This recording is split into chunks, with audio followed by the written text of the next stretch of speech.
Meski menyandang julukan kota metropolitan, ternyata penduduk DKI Jakarta masih suka melakukan buang air besar sembarangan. Berdasarkan data pemantauan sanitasi total berbasis masyarakat atau STBM, sebanyak 37.600 keluarga di DKI Jakarta masih membuang air sembarangan. Ketiadaan akses ke jamban, faktor ekonomi dan perilaku hidup menjadi pemicu. Kasubdit Penyihatan Air dan Sanitasi Dasar Kementerian Kesehatan Eko Saputro mengatakan perilaku itu masih dilakukan orang yang tinggal di pusat kota dan memiliki toilet bagus yang dilengkapi dengan kloset modern. Eko beranggapan warga ibu kota enggan membangun septic tank yang menjadi pembuangan tinja paling benar sehingga perilaku buang air besar sembarangan dapat mencemari lingkungan.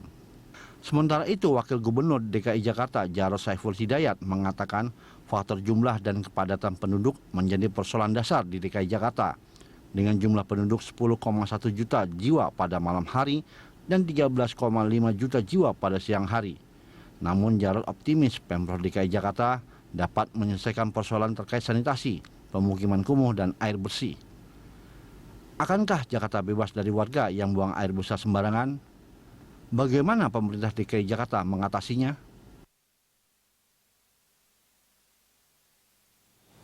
Ya, untuk membahas hal itu telah hadir di studio Ketua Yayasan Pemberdayaan Konsumen Kesehatan Indonesia, Dr. Marius Wijayarta. Selamat pagi, Pak Marius. Selamat datang di Berita Satu TV. Dan kami juga mengundang Anda pemirsa untuk bisa ikut memberikan pendapat atau opini melalui SMS 0811-833-5551 atau melalui pesawat telepon di nomor 021-52900-308 atau 021-52900-311. Baik, kita berbicara dengan Pak Marius terlebih dahulu, Pak, mengenai buang air besar sembarangan. Sebetulnya ini kan sebuah problem ya. Bisa dijabarkan juga kira-kira mengapa hal itu sampai menjadi suatu kebiasaan dalam tanda kutip. Terus terang ya, sampai saat ini memang kebiasaan itu belum bisa dihindari ya. Terus terjadi ya, bahkan saya pernah dengar salah satu pemberitaan ya, katanya Indonesia termasuk terburuk ya dalam hal masalah buang air besar ya. Waktu terakhir saya pernah dengar berita itu. Nah, ini kan artinya di sini perlunya ada teori komunikasi di sini ya.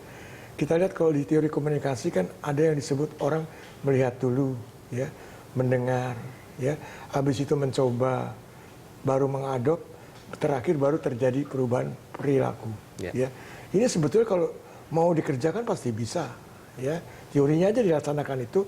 Dan kita lihat juga kalau secara kesehatan kan ada beberapa tahapan, yaitu namanya perlunya promotif, preventif, kuratif, rehabilitatif ya.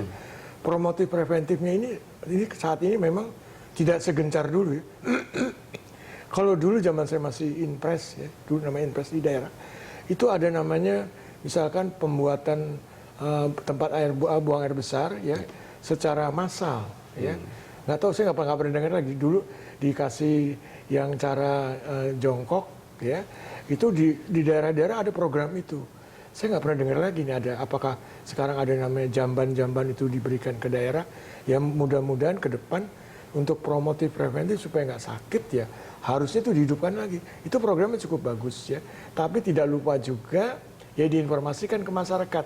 Setelah itu masyarakat diharapkan ikut berperan serta. Itu tahapan seperti itu. Itu yang ujungnya yang kita ingin supaya masyarakat ikut serta. Tapi berbicara mengenai promotif dan preventif, Anda menilai bahwa saat ini tidak tampak satu program yang bisa mendukung hal itu? Kalau menurut saya saat ini yang namanya sekarang kalau secara garis besar ya, kesehatan masih cenderung ke arah kuratif dan rehabilitatif. Contohnya misalkan kalau sakit yang miskin dibayari, ya kan ada program BPJS itu, ya. Jadi jangan tunggu sakit sebetulnya, ya. Harusnya promotif preventif, ya. Itu harusnya termasuk yang diperhitungkan. Jadi ada program-program yang lama, ya. Contohnya dulu misalkan, dulu posyandu, ya. Itu cukup bagus itu. Keluarga berencana cukup bagus, ya. Jadi kalau yang lama-lama kita nggak usah ikut politik, ya. Saya bukan orang politik, ya. Kalau program lama baik, kenapa nggak diteruskan? Kita ingat, posyandu itu dulu Vietnam belajar di Indonesia. Jangan sampai nanti Indonesia belajar di Vietnam. Iya, kebalik lagi nanti jadi contoh dari posyandu juga bisa dimasukkan info-info cara buang air besar yang benar. Kan banyak tuh program-program. Puskesmas, ada Polindes, ada poskes segala macam. Masukan juga bisa ke ibu-ibu pengajian, koplo arisan, ya. Masalah ini selain juga di media cetak maupun elektronika. Itu baik. menurut saya. Nah, berbicara juga mengenai sanitasi yang baik khususnya untuk warga Jakarta, kita ada data di sini bahwa ternyata sekitar 11.000 ton tinja per hari yang tidak diolah dengan semestinya, setara dengan kurang lebih 3.500 gajah Sumatera. Nah, ini banyak dilakukan khususnya di bantaran kali. Betul. Anda melihat hal ini terjadi karena apa? Selain karena tidak adanya promotif dan preventif itu tadi ya? Iya, jadi begini ya, ini juga terutama yang daerah-daerah pinggiran ya, dan terus terang Jakarta memang sempit ya. Dan bukan hanya kota Jakarta sebetulnya, kota-kota lain juga ada yang sempit ya, fasilitas itu. Kalau perlu seperti dulu kan ada nama MCK, ya, itu juga peran serta pemerintah lagi. Kalau misalkan rumahnya cuma berapa meter ya, nggak mungkin dong dia buat tempat buang air besar ya.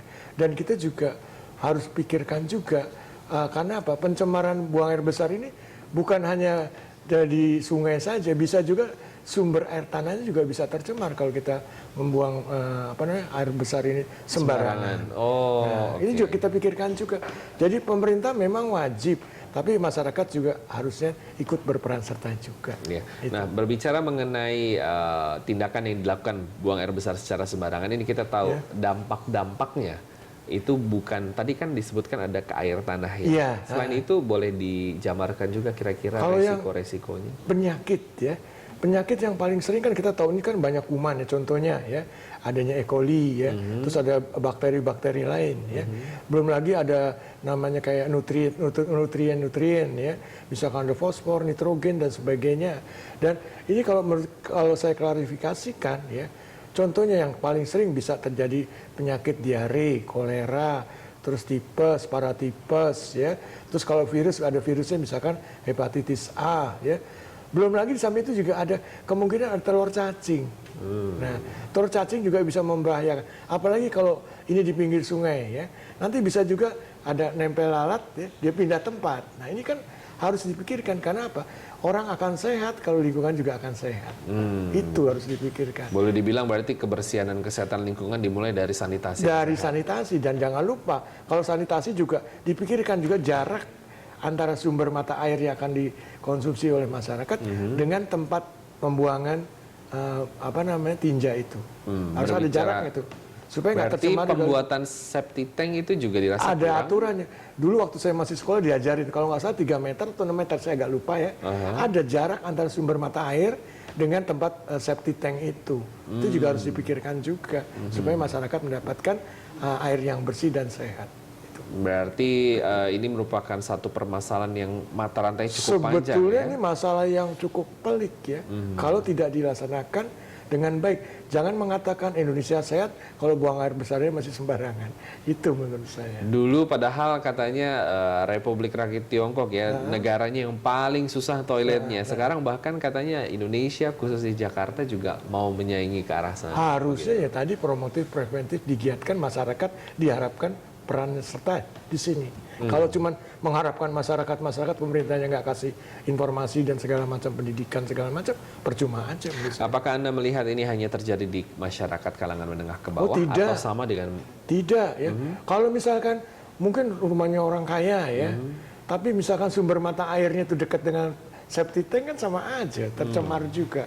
Jadi dalam hal membuat namanya sumber mata air untuk kehidupan kita harus diperhitungkan juga dengan jarak septic tank. Nah, tapi kalau rumahnya besar mungkin masih bisa ya. Tapi kalau kecil, nah ini polemik juga nih. Kalau yang kecil gimana? Itu polemik kita juga. Harus benar-benar dipikirkan menyeluruh. Betul, ya. iya. Nah, berbicara juga mengenai tadi kita melihat dari tingkat status ekonomi sosial seperti itu. Apakah ada satu pendidikan selama ini bagaimana pendidikan perilaku bagi masyarakat khususnya yang Anda lihat cukup untuk mengatasi masalah ini? Jadi kita lihat sekarang ini yang namanya kembali lagi nih ke promotif preventif ya. Ya kalau lebih banyak kemungkinan dari yang saya lihat sekarang ini lebih ke arah masih musiman ya. Harusnya promotif preventif itu sepanjang tahun ya.